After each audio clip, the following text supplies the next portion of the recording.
My dear students and parents, this is Daniel and welcome back to my channel. NEET UG 2026 எக்ஸாமினேஷனில் so far எந்த விதமான அலிகேஷன்ஸும் இல்லாமல் இருந்துச்சு. ஆனால் 2024 ஒரு முக்கியமான ஒரு அலிகேஷன் முன்வைக்கப்பட்டது இல்லையா, கொஸ்டின் பேப்பர் லீக் ஆகிடுச்சு அப்படிங்கிற ஒரு முக்கியமான விஷயம். இதை குறித்து சுப்ரீம் கோர்ட் வரைக்கும் கேஸ் எல்லாம் போச்சு, ரிசல்ட் ரொம்ப டிலே ஆச்சு, மார்க் ரொம்ப ஹைக் ஆச்சு, அதுக்கப்புறம் டாப்பர்ஸுடைய கவுண்ட் இன்க்ரீஸ் ஆகிருந்துச்சு. இந்த மாதிரி நிறைய விஷயங்கள் 2024 நடந்துச்சு. சிமிலர் கைண்ட் ஆஃப் இன்ஃபர்மேஷன் நமக்கு இப்போ 2026ஆம் ஆண்டு தேர்வுலையும் நடந்திருப்பதாக ராஜஸ்தான்ல ஒரு செட் ஆஃப் பீப்புளை அரெஸ்ட் பண்ணி இன்வெஸ்டிகேஷன் அப்படிங்கிறத பண்ணிட்டு இருக்காங்க. நேஷனல் டெஸ்டிங் ஏஜென்சிட்டு இருந்து ஒரு அஃபீஷியல் நோட்டிஃபிகேஷன் கொடுத்துருக்குறாங்க. இதை அக்னாலேஜ் பண்ணியிருக்கிறாங்க. எஸ், இந்த மாதிரி ஒரு இன்வெஸ்டிகேஷன் போயிட்டு இருக்கு அப்படிங்கிறத அக்னாலேஜ் பண்ணியிருக்கிறாங்க. ஸோ நோவேர் நீட் எக்ஸாமினேஷன் எனக்கு நேற்றுலேருந்து நிறைய மெசேஜஸ் அண்ட் ஃபோன் கால்ஸ் எது ரிலேட்டடாக வருது தெரியுங்களா சார். இந்த மாதிரி நைட்டு தான் அந்த நோட்டிஃபிகேஷன், ஈவினிங் டைமில் தான் நான் நைட்டுக்கு அப்புறம் தான் நான் பார்த்தேன். ஆக்சுவலாக நேற்றுக்கு சென்னை மீட்டப் இருந்துன்னு சொன்னீங்களா, ஸோ அதனால் நிறைய பேரண்ட்ஸ் வந்திருந்தாங்க சென்னையில். ஸோ இப்போ நான் on the way return back to Coimbatore போயிட்டுருக்கேன். ஸோ இந்த டைமில் நிறைய பேர் கேட்டுருக்கக்கூடிய மெசேஜஸ் அண்ட் ஃபோன் கால்ஸ் எதுவும் ரிலேட்டடாக இருக்குன்னு சொல்லி கேட்டிங்கன்னா, சார் இப்படி ஒரு அலிகேஷன் முன் வச்சிருக்கிறாங்களே, நீட் 2026 கேன்சல் பண்ணிடுவாங்களா, ரீநீட் எக்ஸாமினேஷன் நடக்குமா, நாங்கள் திரும்ப ஒரு தடவை எக்ஸாம் எழுத வேண்டிய சூழ்நிலை வருமா அப்படின்ற கேள்வி தான் நிறைய பேர் கேட்டுட்டு இருக்காங்க. ஆக்சுவலாக நீங்கள் பயப்பட வேண்டிய அவசியம் அப்படிங்கிறது கிடையாது. 2024 ரீநீட் அப்படிங்கிறது நடத்தலை. யாருக்கு நடத்துகிறாங்க அப்படின்னு சொல்லி கேட்டிங்கன்னா, அந்த முக்கியமான அலிகேஷனில் இருக்கக்கூடிய மாணவர்களுக்கு விருப்பம் இருந்தால் நீங்கள் எழுதலாம், இல்லைனா உங்களுடைய ஃபர்ஸ்ட் மார்க்கை நாங்கள் இப்படி பண்ண போகிறோங்கிற மாதிரி நிறைய ஆப்ஷன்ஸ் எல்லாம் கொடுத்து தான் அந்த எக்ஸாமினேஷன் அப்படிங்கிறது ரீநீட் அப்படிங்கிறத நடத்துனாங்க. ஸோ இந்த வருஷம் அந்த மாதிரி ஒரு விஷயங்கள் நடக்குமா நடக்காதாங்கிறதுக்கெல்லாம் இப்போதைக்கு நீங்கள் யோசிக்க வேண்டிய அவசியம் அப்படிங்கிறது கிடையாது. நேஷனல் டெஸ்டிங் ஏஜென்சி அஃபீஷியலாக 5 முக்கியமான பாயிண்ட்ஸை கொடுத்துருக்குறாங்க.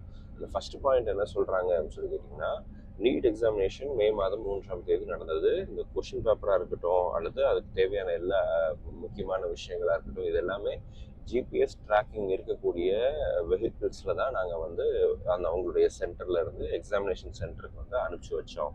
அண்ட் ஏஐ பேஸ்டு சிசிடிவி மானிட்டரிங்கும் அதில் இருந்துச்சு. அப்படிங்கிற பயோமெட்ரிக் வெரிஃபிகேஷன் பண்ணோம், 5G ஜாமர்ஸ் வச்சுருந்தோம். ஸோ எலக்ட்ரானிக் கேஜெட்ஸ் மூலமாக அங்கே எந்த விதமான மால் ப்ராக்டிஸும் நடப்பதற்கு வாய்ப்புகள் இல்லை அப்படிங்கிறத நேஷனல் டெஸ்டிங் ஏஜென்சி அவங்களுடைய ஃபர்ஸ்ட் பாயிண்ட்ல ஒரு தெளிவுபடுத்தி இருக்கிறாங்க. ரெண்டாவது என்ன சொல்கிறாங்க அப்படின்னா, 7ஆம் தேதி 3ஆம் தேதி எக்ஸாமினேஷன் நடந்துச்சு. 7ஆம் தேதி என்டிஏக்கு இது ரிலேட்டடாக இந்த மாதிரி ஒரு அலிகர்டு இர்ரெகுலாரிட்டிஸ் ரிலேட்டடாக சில கம்ப்ளைண்ட்ஸ் அப்படிங்கிறது எங்களுக்கு வந்துச்சு.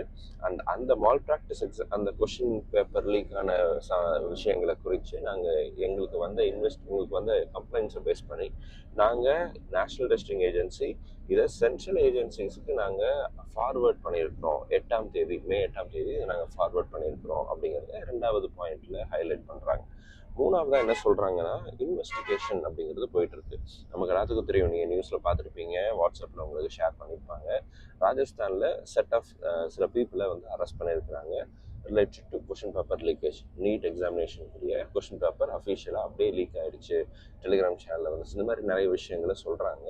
இது எது உண்மைங்கிறத இன்வெஸ்டிகேஷனுக்கு அப்புறம் தான் நம்மளால் கண்டுபிடிக்க முடியும். பட் இந்த மாதிரி ஒரு இன்ஃபர்மேஷன் வந்திருக்கு அப்படிங்கிறத வச்சு அதை வச்சு எஃப்ஐஆர் ஃபைல் பண்ணி தான் அவங்க என்ன பண்ணியிருக்காங்கன்னா, அரெஸ்ட் பண்ணி என்கொயரி அப்படிங்கிறது பண்ணிட்டு இருக்கிறாங்க. இன்னும் எந்த விதமான ஃபைனல் ஜட்ஜ்மெண்ட் அப்படிங்கிறது வரல. கோர்ட்டில் கேஸ் எல்லாம் போய் அதில் ஜட்ஜ்மெண்ட் ஆகி வந்துச்சுன்னா தான் இந்த மாதிரி ஒரு விஷயம் நடந்தது உண்மை அப்படிங்கிறத நம்மளால் ஹைலைட் பண்ண முடியும் அல்லது சொல்ல முடியும். ஸோ இப்போ வந்து இதை வந்து கன்க்ளூஷனுக்கு நம்ம வர முடியாது, நோ ஃபைனல் கன்க்ளூஷன் அப்படிங்கிறத 4வது பாயிண்ட்ல சொல்கிறாங்க. 3வது பாயிண்ட்ல இப்படி ஒரு கம்ப்ளைண்ட் வந்திருக்கு ராஜஸ்தானில், அது இன்வெஸ்டிகேட் பண்ணிட்டு இருக்காங்க அப்படிங்கிறத அக்னாலேஜ் பண்ணியிருக்கிறாங்க. அண்ட் 4th பாயிண்ட்ல இந்த டைமில் நேஷனல் டெஸ்டிங் ஏஜென்சி வந்து எந்த விதமான ஒரு ஃபைனல் கன்க்ளூஷனுக்கும் எங்களால் வர முடியாது, நாங்கள் ப்ரீ ஜட்ஜ் பண்ண முடியாது, அல்லது இந்த கேஸுடைய அவுட்கம் இப்படி தான் வரும் அப்படின்னு சொல்லி எங்களால் அதையும் நாங்கள் இது பண்ண முடியாது அப்படின்ற ஒரு விஷயத்த சொல்லியிருக்கிறாங்க. 5th பாயிண்ட்டாக மாணவர்களும் சரி பெற்றோர்களும் சரி இந்த நீட் தேர்வுக்காக நிறைய எஃபர்ட் அப்படிங்கிறது போட்டிருக்காங்க. Especially students those who have written the NEET examination have taken enormous effort. நல்லா படித்து கஷ்டப்பட்டு எழுதின மாணவர்கள் இந்த மாதிரி ஒரு சிலர் செய்யக்கூடிய தவறுகள்னால அவங்க பாதிக்கப்படுவதை விரும்பலை அப்படிங்கிறதையும் சொல்லியிருக்கிறாங்க. So they are not going to devalue your effort, உங்களுடைய ஹார்ட் ஒர்க்கை டிவேல்யூ பண்ண மாட்டோம் அப்படிங்கிறதையும் அந்த இடத்துல ஹைலைட் பண்ணியிருக்காங்க. ஸோ மாணவர்கள் பெற்றோர்கள் இன்னொரு முக்கியமான ரிக்வெஸ்ட்டும் கொடுத்துருக்குறாங்க. அண்ட் இந்த நேரத்தில் எதுக்காகவும் பேனிக் ஆகாதீங்க அப்படிங்கிறதையும் நேஷனல் டெஸ்டிங் ஏஜென்சிக்கு இன்னும் கொஞ்சம் டைம் கொடுங்க, நாங்கள் இதை கண்டிப்பாக எல்லா இன்வெஸ்டிகேஷன் முடிச்சதுக்கப்புறம் அதுக்கு தேவையான ப்ராப்பர் ஆக்ஷன்ஸை எடுப்போம் அப்படிங்கிற ஒரு அஷூரன்ஸையும் ரிக்வஸ்டையும் இந்த நேரத்தில் வச்சுருக்கிறாங்க. மாணவர்கள் பெற்றோர்களுக்கு மிஸ்பா அகாடமி சார்பாக நம்ம வைக்கிற ஒரு முக்கியமான கோரிக்கை அப்படிங்கிறது என்னென்னா, இது ஒன்றும் புதுசு இல்லைங்க. 2024 இருந்து 2025, 2026 இந்த மாதிரி எல்லா வருஷங்கள்லையும் அலிகேஷன்ஸ் அப்படிங்கிறது முன்வைக்கப்பட்டது. லாஸ்ட் இயரில் அலிகேஷன்ஸ் பெருசு அளவில் இல்லை, ஆனால் அங்கேயும் அவங்க ஓன் இடத்துல இந்த மாதிரி நினச்சி அந்த மாதிரி நினச்சின்னு கம்ப்ளைண்ட்டாக சொல்லிட்டு இருந்தாங்களே தவிர அது பெரிய அளவில் அஃபீஷியலாக ரெக்கார்ட் பண்ணப்படலை. ஸோ அதனால் அது பெரிய ப்ராப்ளம் போகலை. கொஸ்டின் பேப்பர் ரொம்ப டஃப்ங்கிற அது ஒரு விஷயத்தில் நின்றுட்டாங்க. எப்போல்லாம் கொஸ்டின் பேப்பர் ரொம்ப ஈஸியாக இருக்கோ அப்போல்லாம் இந்த மாதிரி ஒரு சில விஷயங்களை ஹைலைட் பண்ணுறது அப்படிங்கிறது நடக்குது. ஸோ இது ஈஸியாக வந்ததுக்கு காரணம் நம்ம மாணவர்களுக்கு, நீங்கள் தேர்வு எழுதும் போது பயாலஜி உங்களுக்கு ஈஸியாக இருந்ததுக்கு காரணம் கொஸ்டின் பேப்பர் லீக்கேஜ் அப்படிங்கிறது கிடையாது. ஸோ அதனால் நீங்கள் படிச்சிருக்கிறீங்க, ஹார்ட் ஒர்க் பண்ணியிருக்கிறீங்க, உங்களுக்கு நல்ல மதிப்பெண்கள் அப்படிங்கிறது வரும்.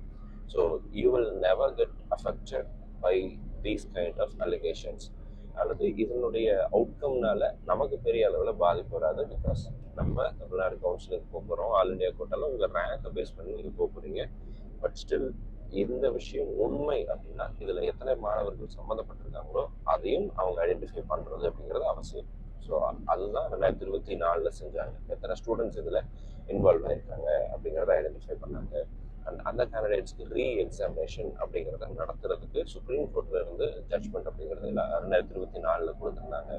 ஸோ அதே மாதிரி ஒரு முக்கியமான விஷயம் இந்த வருஷமும் வந்துச்சு அப்படின்னா then we have to wait.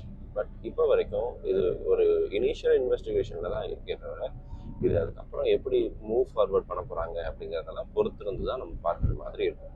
So NEET அப்படின்னாலே இதெல்லாம் நடக்கிற ஒரு விஷயம்தான், நார்மலாக நடக்கிற ஒரு விஷயம் தான் அப்படிங்கிறத நீங்கள் புரிஞ்சுக்கோங்க. ஏன்னா இது எல்லா வருஷமும் ஏதாவது ஒரு பிரச்சனை அப்படிங்கிறது வந்துக்கிட்டே இருக்கு.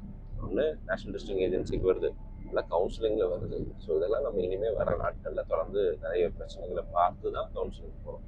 ஒரு ஸ்மூத் கவுன்சிலிங் ப்ராசஸ் எக்ஸாமினேஷன் முடிஞ்சதுக்கப்புறம் அப்படி ஒரு அந்த ப்ராசஸ் இருந்துச்சு, ஒரு ஸ்மூத் ப்ராசஸ் இருந்துச்சு அப்படின்னா அது மாணவர்களுக்கு நம்ம செய்யக்கூடிய ஒரு பெரிய நல்ல விஷயமா இருக்கும். பிகாஸ் எக்ஸாமினேஷனே பயங்கர ஸ்ட்ரெஸ்ஃபுல். அதுக்கப்புறம் ரிசல்ட்டுக்கு வெயிட் பண்ணுற வரைக்கும் அகைன் அவங்க பயங்கர ஸ்ட்ரெஸ்ஸில் தான் இருக்கிறாங்க. அண்ட் அதுக்கப்புறம் கவுன்சிலிங்கில் எனக்கு ரேங்க் கிடச்சி சீட்டு கிடைக்குமா கிடைக்காதா இந்த எண்ணம் அப்படிங்கிறது நிறைய மாணவர்கள் பெற்றோர்களுக்கும் இருந்துட்டு இருக்கு. அந்த நேரத்தில் என்டிஏக்கோ அல்லது அஃபிஷியல் அத்தாரிட்டிஸ்க்கோ நம்ம வைக்கக்கூடிய மிக முக்கியமான கோரிக்கை என்ன அப்படின்னா, இந்த மாதிரி விஷயங்களை இனி வருகிற நாட்களில் அலோவ் பண்ணாதீங்க. கொஷின் பேப்பர் அப்படின்னா அதை ஸ்ட்ரிக்டாக வைங்க, இல்லை அதை எப்படி இன்னும் கொஞ்சம் டைட்டன் பண்ணலாம் அப்படிங்கிற விஷயத்த நோக்கி அதுக்காக நிறைய எஃபர்ட் அப்படிங்கிறத போட்டு ஸோ மேபி அதை நம்ம வந்து ஹைலைட் பண்ணுறது, அதை டைட்டன் பண்ணுறது அப்படிங்கிறது ரொம்ப அவசியம். பிகாஸ் இதில் லட்சக்கணக்கான மாணவருடைய எதிர்காலம் அப்படிங்கிறது உள்ளடக்கி இருக்குது அப்படிங்கிறதுனால இந்த வீடியோ உங்களுக்கு பிடிச்சிருக்கும்னு நினைக்கிறேன். மாணவர்களும் சரி பெற்றோர்களும் சரி ரீநீட் நடக்கும் அப்படிங்கிற அளவுக்கு இப்போதைக்கு யோசிக்க வேண்டிய அவசியம் கிடையாது. அப்படியே நடந்தாலும் எல்லாத்துக்கும்லாம் நடத்த மாட்டாங்க. லாஸ்ட் 2024 இதுதான் சுப்ரீம் கோர்ட்டுடைய ஆர்டர். எல்லா ஸ்டூடெண்ட்ஸும் அஃபெக்ட் ஆகிறத அவங்க விரும்புவது இல்லை. ஸோ அதை பேஸ் பண்ணி இப்போ நம்ம ஒரு வேளை இந்த மாதிரி ஒரு கேஸே வந்துச்சுன்னா கூட 2024 சுப்ரீம் கோர்ட் ஆர்டரை பேஸ் பண்ணி கண்டிப்பாக ரீநீட் எக்ஸாமினேஷன் எல்லா மாணவர்களுக்கும் நடத்துவதை நேஷனல் டெஸ்டிங் ஏஜென்சி அலோவ் பண்ண மாட்டாங்க, அக்செப்ட் பண்ண மாட்டாங்க. So that is going to be no reNEET for all the candidates. But in case யாராவது இன்வால்வ் ஆகிருக்காங்க, ஏதாவது ஸ்டூடெண்ட்ஸ் இன்வால்வ் ஆகிருக்காங்க அப்படின்னா அதை ஐடென்டிஃபை பண்ணுவதற்கான முழு தார்மீக பொறுப்பு நேஷனல் டெஸ்டிங் ஏஜென்சிக்கு இருக்குது. ஸோ அதை வந்து அவங்க கண்டிப்பாக ஐடென்டிஃபை பண்ணி தான் ஆகணும். இந்த வீடியோ உங்களுக்கு பிடிச்சிருக்கோன்னு நினைக்கிறேன், ஒரு கிளாரிட்டி கொடுத்துருக்கோன்னு நினைக்கிறேன். டோன்ட் கெட் பேனிக், இதை குறித்தும் பயப்படாதீங்க. ஏதாவது முக்கியமான அப்டேட் வந்துச்சு அப்படின்னா உடனே நம்ம சேனலில் நான் கண்டிப்பாக வீடியோ பதிவு செய்கிறேன். இந்த வீடியோவை உங்களுடைய ஃப்ரெண்ட்ஸ் அண்ட் ரிலேட்டிவ்ஸ் யாராவது நீட் எக்ஸாமினேஷன் எழுதிட்டு வெயிட் பண்ணிட்டு இருக்காங்க ரிசல்ட்டுக்கு அப்படின்னா அவங்களுக்கு மறக்காமல் ஷேர் பண்ணுங்கள். ஸோ தட் அவங்களும் நம்ம சுற்றி என்ன மாதிரி விஷயங்கள் நடந்துட்டு இருக்கு அப்படிங்கிறது தெரிஞ்சுக்கிறதுக்கு ஹெல்ப்ஃபுல்லாக இருக்கும். All the very best and thank you so much. நம்ம சேனலில் பார்க்கக்கூடிய மாணவர்கள் மற்றும் பெற்றோர்களுக்கு ஒரு stress free counselling process and நல்ல ஒரு அரசு மருத்துவக் கல்லூரிகளில் இடங்கள் கிடைக்கும்னு சொல்லி உங்களுக்கு அப்ளை பண்ணிக்கிறேன். All the very best and thank you so much.